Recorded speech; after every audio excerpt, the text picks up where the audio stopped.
అభివృద్ధి వికేంద్రీకరణకు బీజేపీ కట్టుబడి ఉందని ఆ పార్టీ రాష్ట్ర అధికార ప్రతినిధి వల్లూరి జయప్రకాష్ నారాయణ స్పష్టం చేశారు. ఎన్డీఏ కూటమి పాలనలో అమరావతి ప్రపంచ స్థాయి రాజధానిగా రూపుదిద్దుకుంటుందని చెప్పారు. అన్న శవ రాజకీయాలకి పరిమితమైతే చెల్లి ఇంగిత జ్ఞానం లేకుండా మాట్లాడుతుందని చెప్పారు. వైఎస్ జగన్ షర్మిలపై ఫైర్ అయ్యారు. పాకిస్తాన్ ప్రేమికులు ఈ దేశం నుంచి సర్దుకోవాలని చెప్పారు. గురువారం ఆయన గుంటూరులో మీడియాతో మాట్లాడారు. శుక్రవారం దేశ ప్రధాని నరేంద్ర మోదీ 1,00,000 కోట్లతో రాజధాని పునర్నిర్మాణ పనులకి శ్రీకారం చుట్టే కార్యక్రమాన్ని ప్రజలు విజయవంతం చేయాలని సందర్భంగా కోరారు. ఏపీ చరిత్రలో సువర్ణ అధ్యయనానికి ప్రధాని సభ ప్రారంభం కానుందని చెప్పారు. ఈ కార్యక్రమంలో బీజేపీ జిల్లా అధ్యక్షులు చెరుకూరి తిరుపతిరావు తదితరులు పాల్గొన్నారు.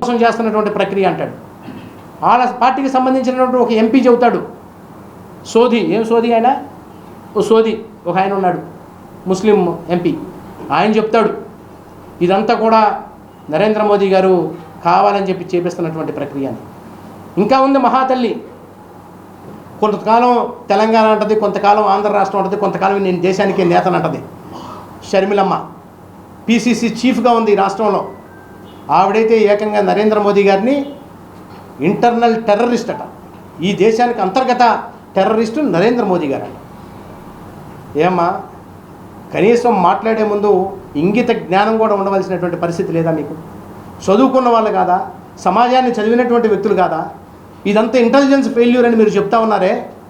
మీ తండ్రి గారు 2004 నుంచి 2009 దాకా ఈ రాష్ట్రాన్ని పరిపాలించినప్పుడు ఉమ్మడి రాష్ట్రాన్ని 2007లో జరిగినటువంటిది దుస్సంఘటన మర్చిపోయారా? లుంబినీ పార్క్లో ఆ రోజు 7 మంది మరణించారే, ఇదే బాంబు దాడిలో ఐఎస్ఐ తీవ్రవాదులు చేసినటువంటి దాడిలో. అదేవిధంగా 2007లో జరిగినటువంటి గోకుల్ చాట్లో 27 మంది మరణించారే. అదేవిధంగా దిల్సుఖ్ నగర్లో బాంబు పేలుళ్ళు జరిగినాయే. ఏ రోజైనా మీరు బయటకు వచ్చి ఒక్క మాట స్పందించారా? మీరు కానీ మీ పార్టీకి సంబంధించిన వ్యక్తులు కానీ ఆ రోజు మేమేమన్నా మిమ్మల్ని ఇంటెలిజెన్స్ ఫెయిల్యూర్ కింద మాట్లాడామా? ఇంకా చెప్పుకోవాల్సి వస్తే మీ సోనియా గాంధీ, మీ రాహుల్ గాంధీ నేతృత్వంలో 2004 నుంచి 2014 దాకా సుమారుగా ఈ దేశంలో బాంబు దాడుల వల్ల 567 మంది చనిపోయారు. అది ముంబైలో జరిగినటువంటి పేలుళ్ళు కానివ్వండి, అదేవిధంగా ఢిల్లీలో సినిమా థియేటర్లో జరిగిన పేలుళ్ళు కానివ్వండి, కేరళలో జరిగినటువంటి బాంబు దాడి కానివ్వండి, కర్ణాటకలో జరిగిన బాంబు దాడి కానివ్వండి, అనేక రకాలుగా ప్రాణాలు కోల్పోయారు. ఆ రోజు దేశమంతా మీ వెనకాల నిలబడి మీ వెనకాల మేమంతా ఉన్నాము అని చెప్పి ప్రతిపక్ష పార్టీలతో పాటు అఖిలపక్ష సమావేశాలు ప్రతి సందర్భంలో కూడా చెప్పి మీతో పాటు కలిసి ప్రయాణం చేసినటువంటి పరిస్థితి.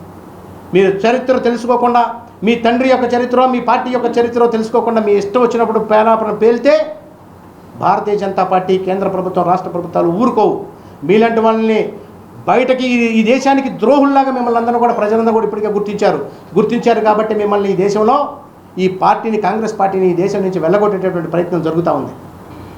ముఖ్యంగా మరొక విషయం ఈ సందర్భంగా కూడా మనం చెప్పుకోవాలా. గత 5 సంవత్సరాల పాటు పరిపాలించినటువంటి ముఖ్యమంత్రితో పాటుగా ఆయన సోదరు అయినటువంటి ఈవిడ వీళ్ళు ఈ రకంగా మాట్లాడుతూ మొన్న జరిగినటువంటి పహల్గాం సంఘటన తర్వాత పాకిస్తాన్ హై కమిషనరు ఒక ట్వీట్ చేశాడు. నరేంద్ర మోదీ గారు ఒక ఆయన చెప్తూ లండన్ సిటీలో